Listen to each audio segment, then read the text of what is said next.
Guys, aujourd'hui on va parler de guérison miracle. Donc pour ce faire, je vous ai laissé un sondage dans l'onglet communauté dans lequel je vous demandais si vous croyez aux guérisons miracles de certains pasteurs. Et donc il y a eu 51% de gens qui m'ont dit oui, j'y crois car Dieu est vivant, 27% qui ont dit non car ce ne sont pas des vrais miracles et 22% qui ont dit aucune idée, j'en ai jamais vu. Alors on va faire un tour dans l'espace commentaire pour voir ce que les gens ont dit de ce sondage. Il y a donc Queenie qui nous dit ça dépend. Il y a de vrais hommes de Dieu qui peuvent faire des miracles. Et il y a d'autres, ce sont des faux pasteurs qui utilisent le nom de Dieu pour arnaquer et bluffer les gens. Pour ce commentaire, on va faire un truc. Dites-moi dans l'espace commentaire quels sont les pasteurs que vous trouvez authentiques. Et vu que de nos jours, la plupart des pasteurs sont sur les réseaux sociaux, et ben, mettez-moi dans l'espace commentaire le lien des vidéos de ces pasteurs là où ils font des trucs extraordinaires ou bien même des miracles. Ça m'intéresse de voir les miracles qu'ils ont fait.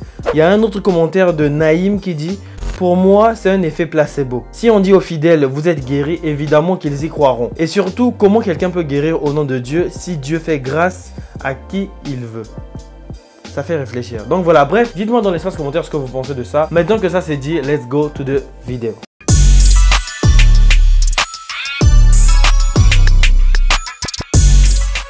Bien bonjour les gens, c'est le gars sur Cespersco. Aujourd'hui, petite réaction terrible. Il y a déjà quelques jours, j'ai été assailli par de nombreux messages venant de vous me demandant d'aller voir la vidéo dont on va parler aujourd'hui. J'ai regardé la vidéo et je vais pas vous mentir, ce que j'ai vu est vraiment épatant. Je pense que c'est même le bon mot, c'est épatant. Bref, aujourd'hui, on va parler de guérison miracle. Tu sais comment ça se passe, il y aura le générique, c'est le temps pour toi de faire ta petite vidéo dans l'espace commentaire. Tu mets un pouce bleu, tu t'abonnes si ce n'est pas déjà fait. Et très important, activer la cloche, j'oublie souvent de dire ça. Bref, c'est parti, générique.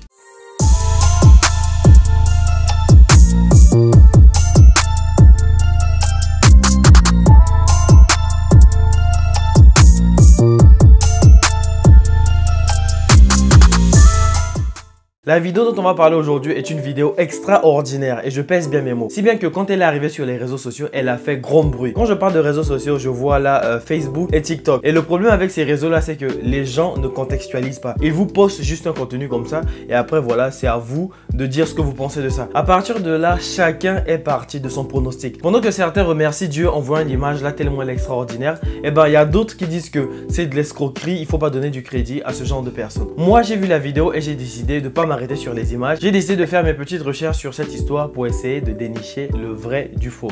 Bref, aujourd'hui, on va parler de l'histoire de Olasu Kamini.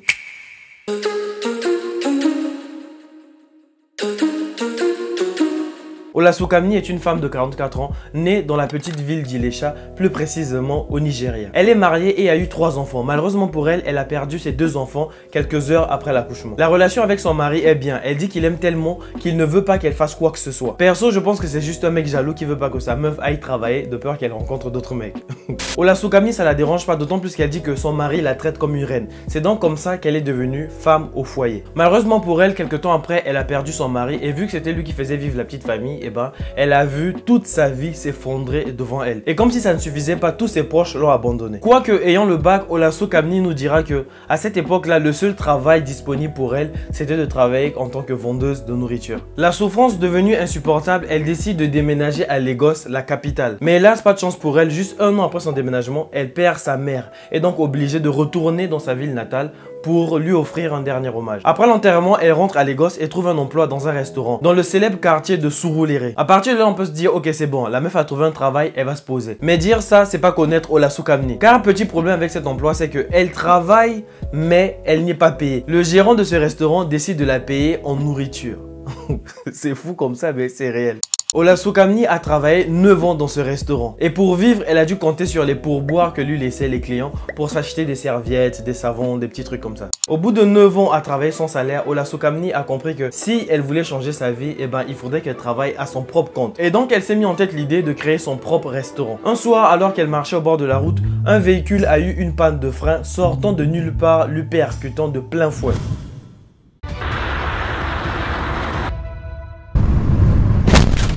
En une seconde, Olasu Kamini s'est retrouvé allongé au sol avec le bras droit et la jambe gauche cassés. Une fois le véhicule stoppé, le chauffeur est sorti à toute vitesse pour aller secourir Olasu Kamini qui était couché au sol. Il la prend et l'emmène rapidement aux urgences. Et en guise de il lui offre une grosse somme d'argent. À ce moment de l'histoire, je suis sûr que beaucoup d'entre vous doivent être en train de se dire Nah, c'est trop beau pour être vrai cette histoire. Eh ben, vous avez pas tort, c'est trop beau pour être vrai. Le chauffeur, après avoir heurté Olaso Kamni, ne s'est pas arrêté et a continué son chemin. Déjà que notre pauvre dame avait du mal à pouvoir prendre soin d'elle, elle se retrouve en plus avec un handicap. Olaso Kamni, étant livrée à elle-même, n'a pas d'argent et donc ne peut pas partir à l'hôpital. Elle se retrouve donc à devoir faire face à ce bras et cette jambe cassée toute seule. Et vous imaginez bien qu'avec aucun soin médical, eh ben, la situation ne peut que partir de mal en pire. C'est dans ces conditions qu'elle va rencontrer la personne qui va changer sa vie. Fatila Moussa. Fatila Moussa est une chrétienne et Fatila c'est le genre de personne qui ne manque pas à l'appel quand il s'agit d'aider son prochain. Voyant que Olaso Kamni avait des problèmes financiers, Fatila Moussa décide de l'inviter à son église parce qu'ils avaient un séminaire de 2 mois. Olaso Kamni accepte l'offre et va à l'église et c'est là que se produit le miracle de sa vie. Olaso Kamni arrive à l'église, putain j'ai dû dire son nom au moins 20 fois, ça me casse les couilles. Olaso Kamni arrive dans l'église et prend place. La messe se tient et à un moment pendant cette messe, le pasteur a comme une espèce de vision. Il rentre en transe et commence à parler en langue. Il parle en langue et là, Dieu lui livre un message. Il lui demande de prier à une personne en particulier dans la pièce. C'est à ce moment-là que le pasteur se rapproche de là où est assise Olaso Kamni et se met à prier de plus belle. Il demande à ce qu'on lui apporte de l'eau. Il prend la bouteille d'eau et demande à Olaso Kamni de se lever. Elle se lève et lui demande si elle est née de nouveau. Elle répond que non. Le pasteur comprend alors qu'il faut qu'elle naisse de nouveau. À partir de là, il prie de plus belle pour elle. Il rentre même en transe. Il prend la bouteille d'eau et la renverse sur le bras d'Olaso Kamni.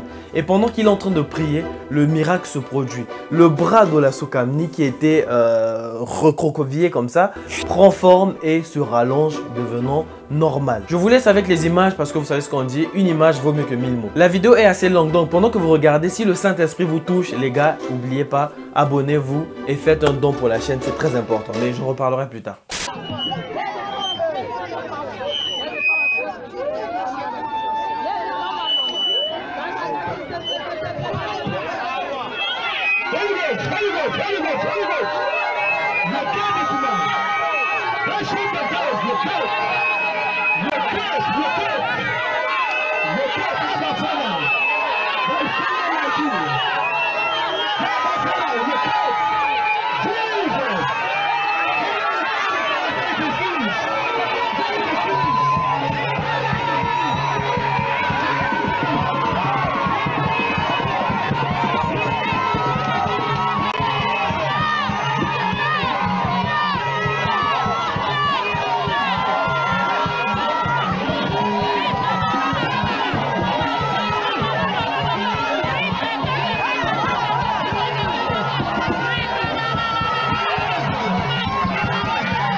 La vidéo que vous venez de voir est l'extrait qui a fait le buzz sur les réseaux sociaux. J'aurais pu moi aussi m'arrêter là, mais ça c'est mal me connaître. Avant d'aller plus loin, les gars, vous vous rendez pas compte. Les sujets que j'aborde sur la chaîne sont des sujets qui sont difficiles à faire sponsoriser. C'est pour ça que si vous regardez sur la chaîne, vous allez voir que je ne fais aucun partenariat. C'est pas que j'ai pas envie, c'est juste que j'en trouve pas. Il y a personne qui veut. Pour avoir un partenariat, il faut trouver une personne qui aime ce que tu fais. Vu qu'il n'y a pas de marque qui aime ce que je fais, la seule personne que je connais qui aime ce que je fais, eh ben c'est vous.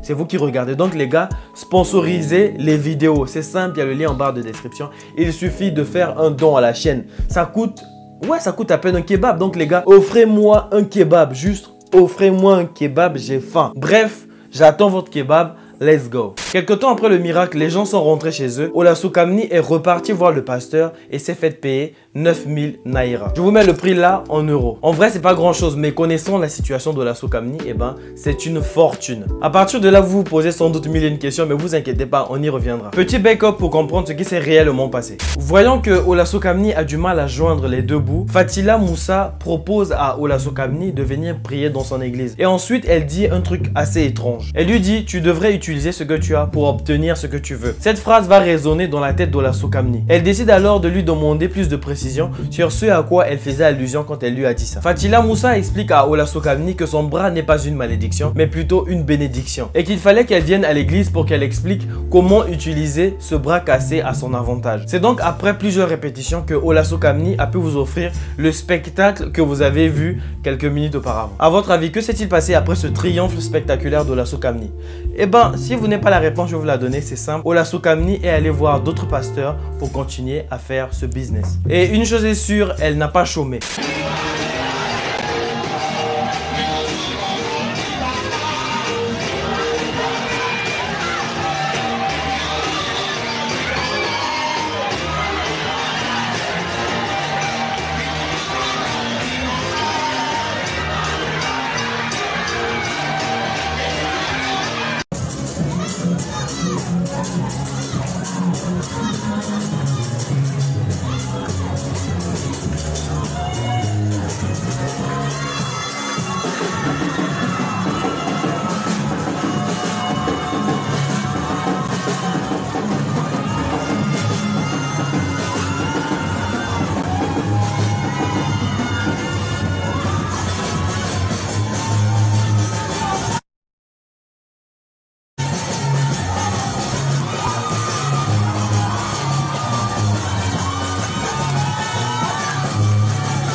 Cette opération est tout bénéf, que ce soit pour Olasokamni que pour les pasteurs. Mais enfin, beaucoup plus pour les pasteurs qu'Olasokamni. Du côté des pasteurs, il se passe quoi? Après un tel miracle, les fidèles, quand ils rentrent chez eux, ils en parlent. Ce qui fait que plusieurs autres personnes sont séduites par ce témoignage et accourent dans l'église du pasteur. Le pasteur, de son côté, il reçoit plus de dîmes et plus de fidèles. Et ce qu'ils appellent des sémences. En gros, tu donnes une grosse somme d'argent dans l'espoir que le pasteur prie pour toi et que toi aussi tu vives ton miracle. Et ça ne s'arrête pas qu'à des sommes d'argent. Il y a des gens qui donnent des voitures, des maisons, des biens matériels. Tout ça dans l'espoir qu'un jour, le pasteur prie pour eux et qu'ils voient leur miracle s'accomplir. C'est pour ça que j'ai trouvé le commentaire du premier gars intéressant. Si le pasteur accepte tout cet argent et tous ces biens, tout en sachant qu'il n'a aucun pouvoir et qu'il est malhonnête, c'est que quelque part, il compte sur l'effet placebo. Olasokamni, de son côté, voyant son tour bien ficelé avoir du succès, va se faire solliciter par différents pasteurs. Elle sera donc amenée à voyager de commune en commune, histoire de ne pas se faire prendre. Une fois n'est pas coutume, les gens parlent. L'histoire va une fois de plus arriver aux oreilles de la police. La police qui au départ n'avait que des doutes, maintenant elle est confirmée que c'est une arnaque. La brigade qui va s'occuper du cas Olasokamni s'appelle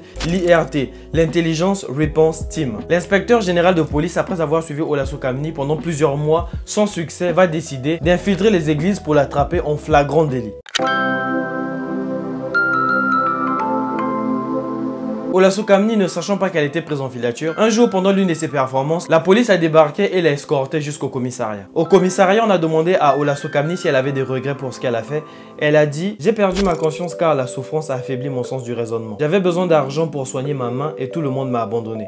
J'avais besoin de me nourrir et j'avais besoin de survivre. Bien que je veuille être guéri, mais avec cette expérience, il me serait difficile de croire à un nouveau pasteur. Je ne crois pas qu'un pasteur puisse me guérir. Si je vois tous les pasteurs impliqués dans l'arnaque avec moi, je les confondrais. Ils ne peuvent pas me nier. Si je vois la femme Fatila qui m'a porté jusqu'à eux, je la prendrai dans mes bras. L'aide qu'elle m'a apportée ne me dérangera pas car elle m'a utilisé pour gagner de l'argent et m'a payé des clopinettes. Mon seul regret est que je savais qu'il s'agissait de faux miracles qui a trompé de nombreux enfants de Dieu et enrichi les faux pasteurs.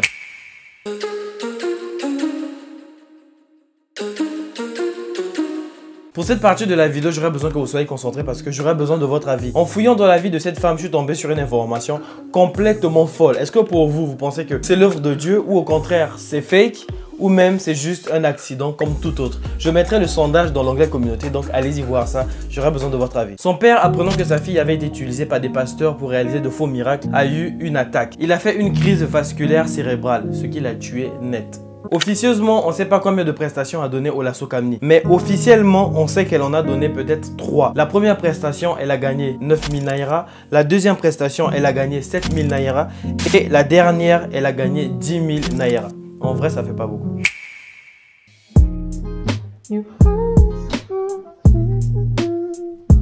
Pour terminer, elle donne un conseil aux chrétiens. Elle dit: mon conseil aux gens qui vont à l'église est qu'ils doivent bien ouvrir les yeux et savoir quel type d'église ils vénèrent. S'ils font attention, ils découvriront à temps s'ils sont dans une église authentique ou avec de faux pasteurs et prophètes. Le problème avec les chrétiens, c'est que généralement, il suffit que tu critiques un pasteur, il suffit que tu donnes un avis sur la religion et ben c'est fini. Pour eux, il ne faut pas juger. Seul Dieu peut juger. Il y a toujours ce genre de réflexion. Gardez l'esprit ouvert et écoutez ce que les gens disent. C'est vrai que de nos jours, les gens disent n'importe quoi. Mais bon, la Bible ne dit-elle pas qu'il faut avoir le discernement? C'est tout pour cette vidéo les gars, je compte sur vous. Pour tous ceux qui ont envie de m'acheter un kebab, le lien est dans l'espace commentaire et en barre de description. Il y en a marre des gens qui te disent: ouais, je te soutiens, je te suis depuis longtemps. Wow, tu me suis depuis longtemps mais t'es même pas fichu de m'acheter un kebab. Achète-moi un kebab, wesh. C'est pas cher en plus. Tu fais des vidéos, YouTube les met pas en avant. Tu as tes abonnés qui te disent: ouais, on kiffe, on kiffe. Et personne ne te soutient, ça fait mal. Faites quelque chose les gars, faites quelque chose, c'est important. Bref, on se retrouve à de prochaines vidéos. Je compte sur vous et on se capte. Ceux qui ont envie de m'écrire, venez sur Insta. Je réponds à tout le monde. So, bye bye.